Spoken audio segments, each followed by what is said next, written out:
네, 오늘 국회에서 국민의힘 한동훈 비상대책위원장 취임 이후 첫 고위 당정협의회가 열리고 있습니다.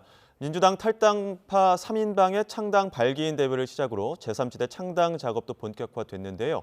주요 전국 현안 최창렬 용인대 특임교수, 장성호 전 건국대 행정대학원장 두 분과 진단해 보겠습니다. 두 분 어서 오십시오. 안녕하세요. 네, 안녕하세요. 뉴스 초반에 저희가 한동훈 비대위원장 고위 당정협의회 열고 있는 모습 모두 발언도 전해드리긴 했습니다만 오늘 특히나 민생 대책들도 논의되겠고요. 이태원 참사 특별법 제2요구권도 어떻게 할 것인지 좀 조율이 되는 것 같더라고요. 어떻습니까? 국정 전반에 대해서 집권 여당이고 그리고 비대위원장이 당 대표격 아니겠습니까? 그렇기 네. 때문에 물론 가장 중요한 것은 설을 앞두고 민생 현안, 예. 정치의 근본 목적이 국민의 먹고 사는 문제가 가장 중요하기 때문에 그것이 제1번이 될 것이고, 그리고 두 번째는 윤석열 정부의 대선 공약을 어떻게 실천할 것인가. 예. 실천에 궁극적인 전이되는 내각 아니겠습니까? 예. 그렇기 때문에 내각과 당이 같이 민심이라든가 대선 공약에 대해서 하는 것도 당연한 것이고, 그리고 성과도 대선 공약의 성과도 점검하고 현장의 현안도 또 들어온 것이 당으로 해서 들어옵니다. 이런 여러 가지 건의 사항이라든가 이런 것들이 네.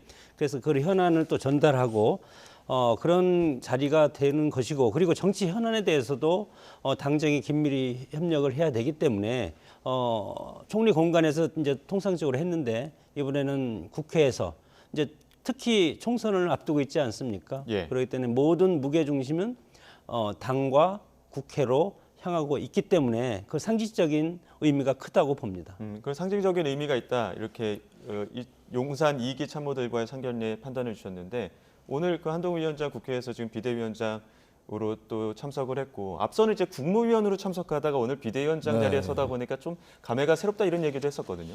한동훈 위원장 발언을 제가 아까 좀 보니까 예. 몇 가지 얘기가 있어요. 숱한 이 격차가 사회 통합을 방해했다. 예. 갈등을 유발했다. 이런 얘기를 하더라고요. 아까 한동훈 위원장이. 그리고 현장이 중요하다. 그래서 지역 현안을 하나씩 챙겨 나가겠다. 이런 말을 했고 또 이 책임이 필요하다는 얘기했는데 이 책임이 필요하다는 얘기는 아마 선심성 공약 이런 건 남발하지 않겠다라고 해석을 저는 했습니다. 이 사회 통합을 방해하고 갈등 유발한 이 부분을 이제 고쳐나가겠다는 게 저는 의미가 있는 것 같아요. 예. 한동훈 위원장이 어떠한 생각으로 어떠한 방향으로 이제 총선 국면을 이끌 것인가를 우리가 볼 수가 있는 거거든요. 이 당정협의는 항상 해왔던 거니까 예. 특별히 의미를 부여할 건 없습니다만 기본적으로 이제 한동훈 위원장이 어떠한 생각을 가지고 있는가가 중요하잖아요. 그래서 저는 예. 눈여겨봤는데 그런 얘기가 일단 들어오긴 하고 아까 말씀하신 이태원 특별법 거기에 대한 얘기는 아직은 없었던 것 같아요. 예. 그래서 이태원 특별법을 또 거부권 행사할 것인지 그러니까 이태원 특별법에 대해서도 이태원 참사 특별법이죠. 거기에 대해서도 이제 현장 조사위를 꾸민다. 조사위 꾸미는 거는 여당도 이제 동의를 했습니다만 아직 야당하고 좀 견해차가 있는 것 같아요.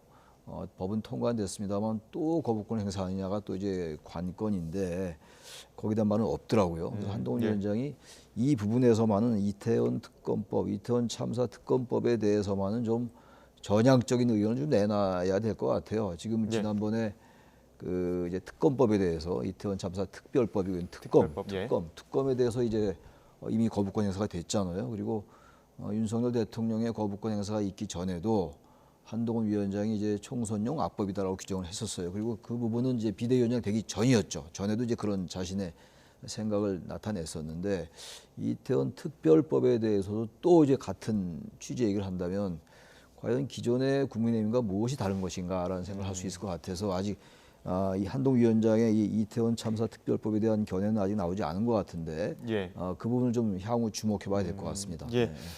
지금 또 주목받고 있는 게 이제 민주당 탈당파 3인방 이제 오늘 창당 발기인 대회를 이제 곧 시작을 할 것 같고요. 그 전에 앞서서 지금 여의도에서 이낙연 전 대표, 이준석 위원장 그리고 김종민 의원 이 행사 전에 짧은 또 티타임 갖는다는 거 아닙니까? 좀 네. 구체적인 연대 방안도 나올까요? 지금 구체적 연대 방안이 나오면 정치 효과가 반감되기 때문에 예. 시간을 끌고 할 겁니다.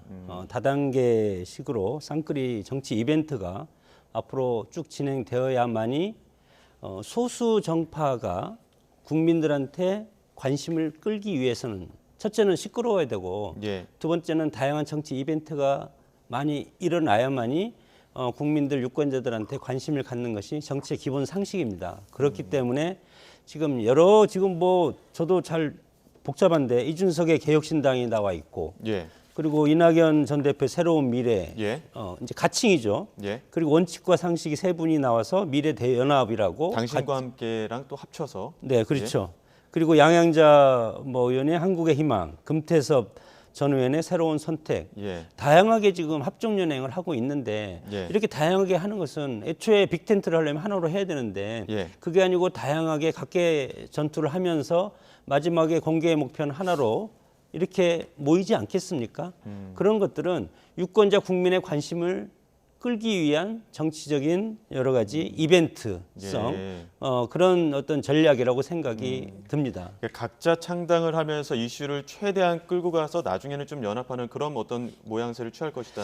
나중에 이제 연합은 반드시 할 수밖에 없는 것이 지금 거대 양당이 주도권 싸움을 하고 치열하게 지금 맞붙고 있지 않습니까? 예. 거기에서 중도층이라든가 제3지대에서 이것을 흡수하려면 우리가 선거제가 소선거구제이기 때문에 한 선거구에서 한 명밖에 안 됩니다. 예. 거기다가 예를 들어서 이제 비례대표가 어떤 선거제를 선택할지 아직은 3월 초나 돼야 결정이 될 텐데 예. 그런 상황을 보면은 제3지대가 성공하기는 상당히 어려운 여건입니다, 현재. 예, 근데 지금 또 어찌됐든 논의 과정은 계속 있어야겠지만 주도권을 가져가려는 기싸움도 상당할 것 같은데요. 좀 쉽지 않아 보이긴 해요. 예. 지금 이제 새로운 미래, 새로운 선택, 개혁신당, 당신과 함께 미래대연합 많아요. 한국의 예. 희망까지. 예. 이름도 다 외우기도 어려운데 예. 이들 세력들이 이제 어쨌든 이른바 빅텐트를 좀 형성을 해야 되는 거거든요. 예. 빅텐트라는 게 문자 그대로 이제 커다란 이 텐트를 친다는 건데 예. 과연 이게 가능할지 전 가능하긴 아직은 잘 모르겠어요. 저 솔직히 말씀드려서 왜 이 말씀드리냐면은 예. 지금 총선을 앞두고 이제 이런 움직임이 있는 거란 말이에요. 그러니까 예. 총선을 앞두고 이런 움직임이 있다라는 얘기는 이제 각 신당들에 참여하는 정치인들 인사들이 아마 자신들의 어떤 정치적 미래를 상당히 의식하지 않겠어요. 구체적으로 말씀드리면 이제 국회 입성을 이제 생각할 텐데 지금 이제 이준석 전 대표 얘기로는 비례대표는 따로 내고 지역구는 이렇게 같이 좀 논의한다 이런 얘기를 한단 말이에요. 그래서 예. 언론은 그 부분을 이제 느슨한 연대다 이렇게 표현을 하던데 전 그렇게 해서는 좀 안 될 것 같아요. 그럼 굉장히 힘들어질 것 같고 과연 이들 세력들이 얼마나 이제 양보해내고 이러냐 문제인데 연합공천 같은 거 사실 쉽지는 않아요. 예. 그러니까 어떤 이제 특정 지역구에서는 어떤 특정 정당이 후보를 내면 다른 정당이 지원해주고 다른 지역구에서 이제 그 원래 다른 지역구에 후보를 냈던 정당은 내지를 않고 이제 서로 연합공천하는 거란 말이에요. 그런 예는 좀 있긴 있습니다. 과거에 있습니다만 그렇게 해가지고 이 정치적 계산이 시간도 별로 없는데 그런 계산을 하다가 보면은 주도권 다툼이 일어날 것이고 그 내부에서 상당한 이제 갈등이 생기면은 제3지대는 이륙도 하기 전에 어려울 수가 있기 때문에 예. 이른바 이제 화학적 결합을 해내야 되는 건데 이낙연 대표는 이제 그쪽에 얘기를 하고 있더라고요. 화학적 결합을 해야 된다 얘기하는데 화학적 결합이라는 건 사실 말하자면 제일 좋은 건 이제 통합이죠. 합당인데 이러한 인사들이 과연 합당을 이뤄낼 수 있을지 아직은 좀 예단하기 좀 어려울 것 같아요. 예. 그 과거에 이제 지금 현재는 이제 정치의 계절이고 공천의 계절이기 때문에 국회의원들이 나와서 새로운 당을 만드는 그런 근본적인 목적은 물론 국민을 위해서 봉사하겠다는 것도 있지만 본인의 국회의원 당선이 최애 목적 아니겠습니까? 그래서 지금 과거에 DJP 공동정권 대선 승리연합에서 성공했던 그런 케이스 DJ 김대중 전 대통령과 김종필 전 총리가 지역을 기반으로 해서 합쳐가지고 일단은 성공을 했습니다.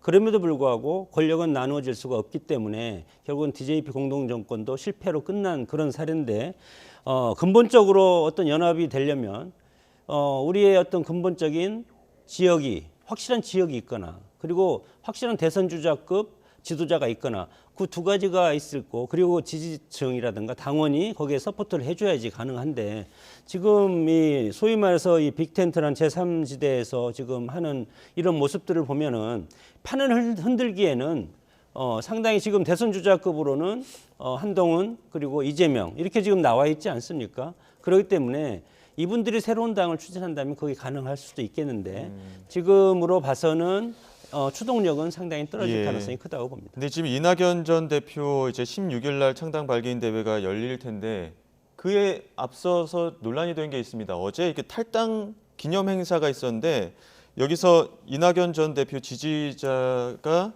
그 약간 그 이재명 대표 흉기 피습에 대한 어떤 2차 가해성 발언이 있었습니다. 이제 그 습격을 당했는데도 지지율이 떨어지는 경우 처음 본다라고 했는데 그 습격을 당한다는 부분을 굉장히 좀 적나라하게 이야기를 해서 논란이 됐거든요. 물론 이낙연 전 대표도 사과를 바로 하긴 했습니다. 이 상황 어떻게 보셨습니까? 이낙연 대표가 뭐 사과한 건 당연한 것이고 예. 뭐 상당히 이제 시기를 놓치지 않은 것 같아요. 전 정치하는 사람들이 왜 저렇게 지금 제3지대가 얘기 나온 이유가 뭡니까? 거대 정당들의 그 구성원들의 어떤 막말 이런 것들도 굉장히 큰 원인 중에 하나 아닙니까? 상대방 정당을 증오하고 혐오하고 바로 그런 것 때문에 제3세력에 대한 그 유권자들의 수요와 욕구가 있는 거거든요.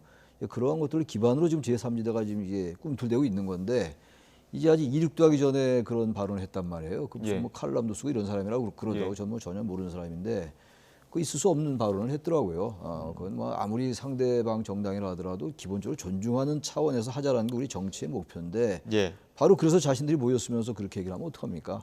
그러면 기존의 그 이른바 그 거대 정당들하고 뭐가 다르냐고요. 그것들의 문제점을 지적하고 나오면서 새로운 정치를 하겠다는 거 아니에요 지금.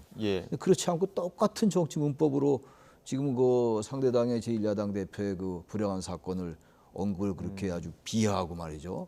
입에 담지 못할 얘기를 비난하고 있을 수 없어요. 그건 뭐 저 같으면 제가 이낙연 전 대표 같으면 일단 전 배제할 것 같아요. 그런 사람은. 사과로 그칠 게 아니라 완전 배제해버려가지고 이 정당에 참여하지 못하게끔 해야 된다. 그래야지 기존 정당하고 다른 걸 보이는 게 아니겠어요. 문제 발언자도 지나치게 가벼운 표현 쓴 점 사과한다 이렇게 얘기하긴 했습니다만 이게 워낙 좀 강한 좀 적나라한 표현이어서 좀 문제가 많이 된 것 같더라고요. 지금 이제 뭐 정식으로 정당이 이제 설립된 것도 아니고 그렇기 때문에 정당에서 여러 가지 제재 방안이 특별히 있을 수는 없지만 애초에 이런 것이 터졌다는 것은 그나마 다행이라고 생각이 듭니다. 새로운 정당이 출범을 해서 국민적 관심을 갖기 시작할 때 그때 이런 문제가 터졌으면 상당히 큰 당에 지금 총선 직전이기 때문에 엄청 예민하지 않습니까? 그래서 특히 막말이라든가 혐오 발언 이런 것은 그 당이 중도층의 유권자가 떠나고 그리고 제3지대에 머물 수 있는 그런 가능성이 상당히 크기 때문에 아무리 선거라고 하지만 상대방을 공격하는 것보다도 정책과 공약 그리고 미래의 비전 방향 이런 걸 통해서 국민들이 미래의 희망을 가질 수 있는 자기만의 선거를 했으면 좋겠습니다. 상대방을 먼저 죽이고 내가 살겠다는 그것은 전형적인 흑색선전이고 프로파간다라고 얘기를 하는데 그런 것보다도 우리가 얼마나 잘해서 유권자라든가 대한민국을 이렇게 해서 이 어려운 속에서 구출해 내겠다는 그런 미래 비전을 통해서 국민들한테 얘기하는 그런 정치 풍토가 상당히 중요하지. 지금 SNS라든가 뭐 여러 가지 SNS 상에 보면은 정말 자극적인 것들이 많이 나오지 않습니까? 그렇기 때문에 유튜브 방송에도 마찬가지고 그래서 다행히 이런 이제 공익을 위한 공적인 방송이라든가 이런 것에서는 그것이 이제 약간은 이렇게 게이트피킹하는 그런 모습도 있지만 그런 정치 문화가 지금 중요한 시점이라고 봅니다. 앞서 장 교수님 그 DJP 연합도 언급해 주셨는데 지금 3지대에서 가장 어떻게 보면 주요 이슈 중에 하나가 낙준이었는데 이낙연 전 대표와 이준석 전 대표가 과연 언제 어떤 모양으로 연합을 할 것이냐 이런 부분이거든요. 이낙연 전 대표 측에서는 DJ와 JP의 거리가 한강폭이라면 지금 이준석 전 대표와 이낙연 전 대표 거리는 실개천폭이다 이렇게 얘기하고 있고 하지만 또 이준석 전 대표는 최대 공약수를 찾기 위해서 노력하겠다. 섣불리 무턱대고 합당할 건 아니다 이런 이야기하고 있거든요. 좀 속도가 다른 것 같습니다. DJP 연대하고 상당히 성격이 다를 수밖에 없는 게 DJP 연대라는 거는 완전한 지역 연합이었어요. 충청과 호남의 연합으로 볼 수가 있는 거죠. 그리고 그건 대선을 앞둔 것이었고 그래서 일단 공동정부 구성이라는 확고한 그런 어떤 목표가 있었습니다. 구체적인 게. 그래서 DJ는 대통령 그리고 이제 그 JP는 이 김정필 총재는 뭐 이제 내각제의 총리는 아닙니다만 공동정부의 이제 사실상의 이른바 책임 총리의 버금가는 그런 이제 강력한 실권을 가진 그러한 총리를 이제 이미 이제 전제하고 그리고 이제 합친 거예요. 충청과 호남. 그래서 성공할 수 있었던 건데 그러나 이 정치권의 정치 세력의 연합이라는 게 연대라는 게 꼭 DJP 연대만 같은 필요는 없는 거겠죠. 지금 어떤 면에서 볼 땐 DJP 연대보다도 더욱더 그 갈구가 있는 거예요. 제3지대에 대한 무당층들의 숫자가 뭐 40% 육박하는 조사들이 많으니까. 근데 문제는 이제 이준석, 이낙연 이 두 분이 어떻게 그런 것들을 이제 배분하면서 구체적으로 어떠한 조건을 가지고 화학적 결합을 할 수 있을 것인가의 문제인데, 이낙연 전 대표는 세대 통합의 모델일 수 있다. 이준석 전 대표는 이제 청년이니까. 이준석 전 대표는 조금 거리를 두는 약간 결이 약간 다른 것 같긴 해요. 그런 결의 차이가 그렇게 중요하지 않다고 봅니다. 그래서 저는 나름대로 이제 이준석, 이낙연 연대에 대해서 희망을 가지고 있어요. 그리고 지금 민주당에서 공천에 탈락한 인사들, 그리고 국민의힘도 마찬가지고, 그렇다면 적어도 지금 원칙과 상식은 얘기 지금 안 하셨습니다. 원칙과 상식이 국회의원 3명이잖아요 지금. 그럼 5명이 되면은 통합 기호를 받을 수가 있다고요. 그렇죠. 경선 보조금을 받을 수가 있고, 그다음에 6명이 넘으면 이제 기호 3번을 받을 수가 있어요. 정의당이 6명이니까. 근데 그렇다면 지금 3명이 국회의원이니까 원칙과 상식까지 포함된다면 저는 생각보다 8명, 9명 된다면 기호 3번 충분히 받는 거란 말이죠. 그렇게 된다면은 탄력을 받을 수가 있다고요. 그래서 저는 이준석 전 대표, 이낙연 두 전 대표의 그 거리나 성장 배경은 많이 다르다 하더라도, 정치적 배경은 다르다 하더라도 자신들이 처한 위치가 같기 때문에 가능하긴 가능할 것 같아요. 근데 문제는 이제 아까 제가 말씀드린 것처럼 악마는 디테일이 있다고, 이 어떤 그 연합 공천 과정에서 상당한 자꾸만 불필요한 잡음이 생길 때 이게 비틀걸 수 있다는 생각이 들어요. 그 연합 공천 과정에 디테일이 있다고 말씀하셨는데 지금 그 이낙연, 이준석 전 대표의 그 사이를 가로막고 있는 장애물, 가장 큰 장애물은 뭐라고 보십니까? 그걸 다 알면서도 얘기를 못하는 겁니다. 개혁신당이고 거대 정당에서 이탈해서 제3지대라는 것은 국민한테 새로운 것을 보여줘야 되는데, 정당이라는 것은 정책과 이념, 정강정책 아니겠습니까? 한번 보십시오. 명분이 가장 중요한 겁니다. 국민을 어떻게 설득할 것이냐. 무조건 뭐 민주당과 국민의힘이 잘못했기 때문에 우리를 선택해 주세요. 그런 것이 명분이 되겠습니까? 실질적인 정강정책을 어떻게 꾸릴 수 있느냐, 그게 가장 중요한데 지역은 아닙니다. 여기에서는.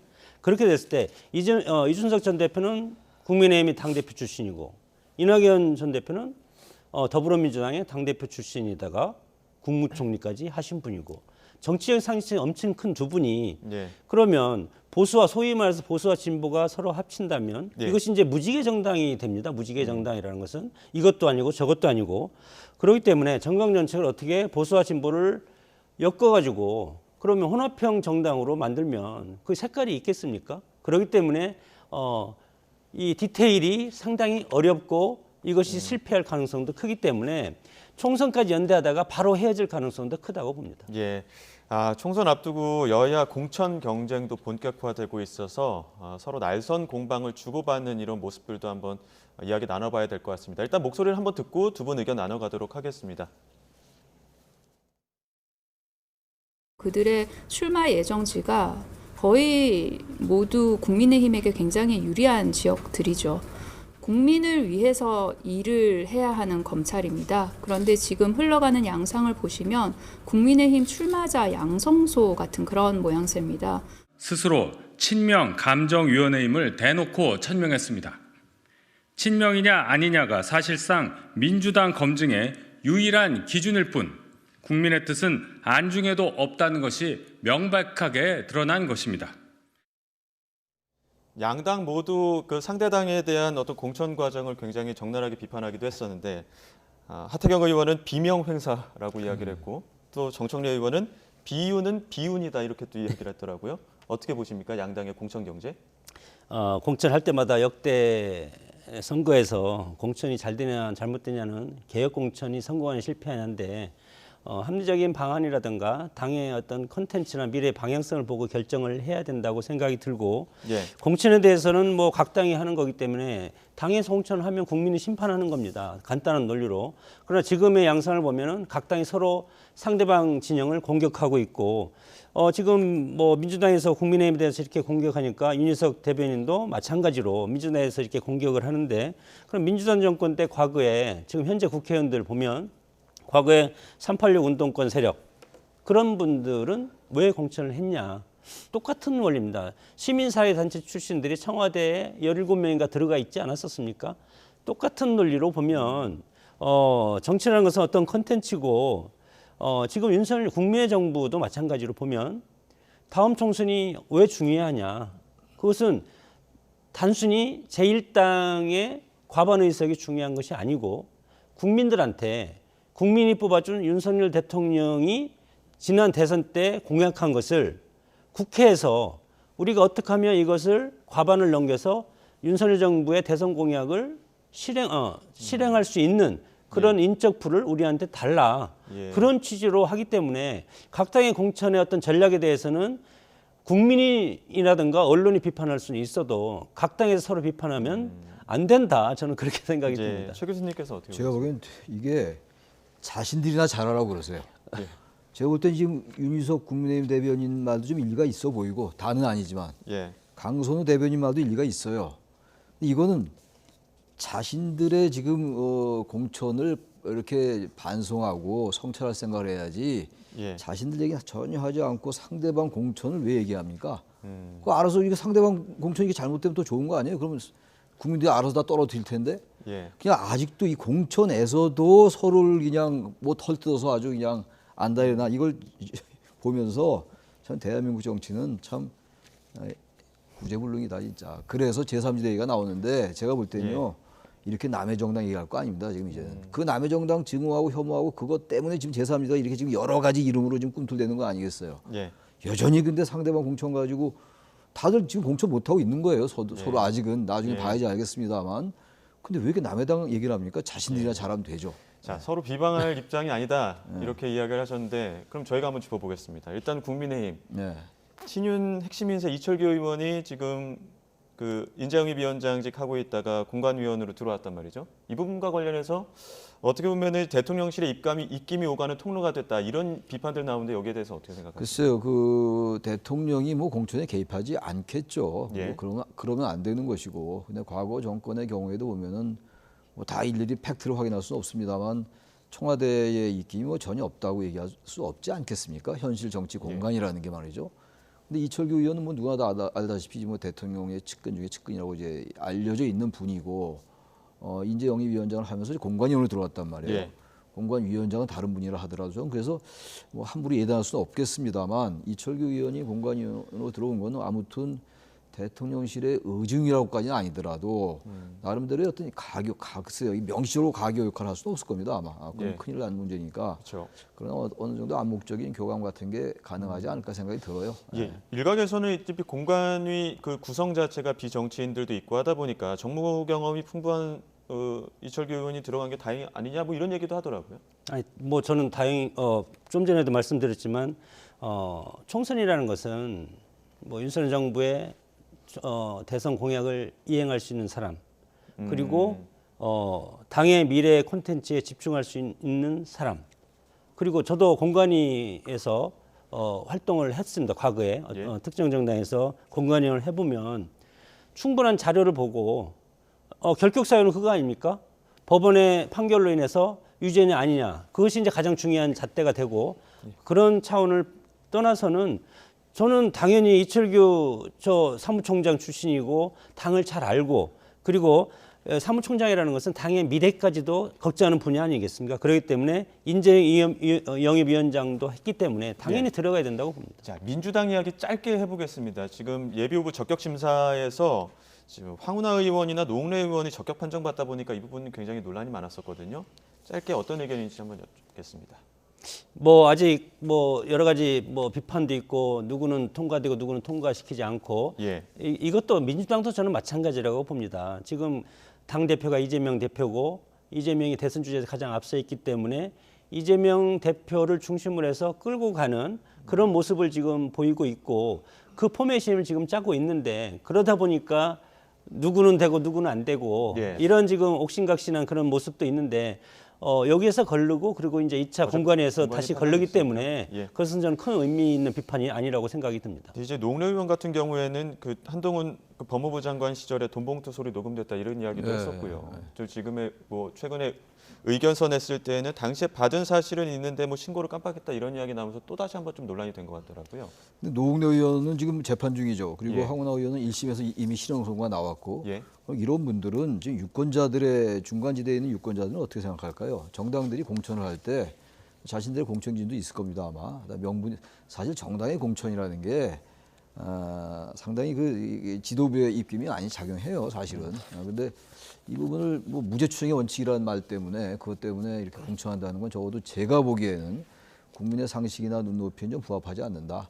그래서 나오는 이제 오해가 이재명 대표가 자꾸 사법 리스크가 있으니까 이런 분들을 적격 판정하는 거 아니냐는 그런 오해가 그래서 있는 거라서 저건 전 잘하는 행동 같이 보이지는 않습니다. 제가 보기에. 네. 알겠습니다.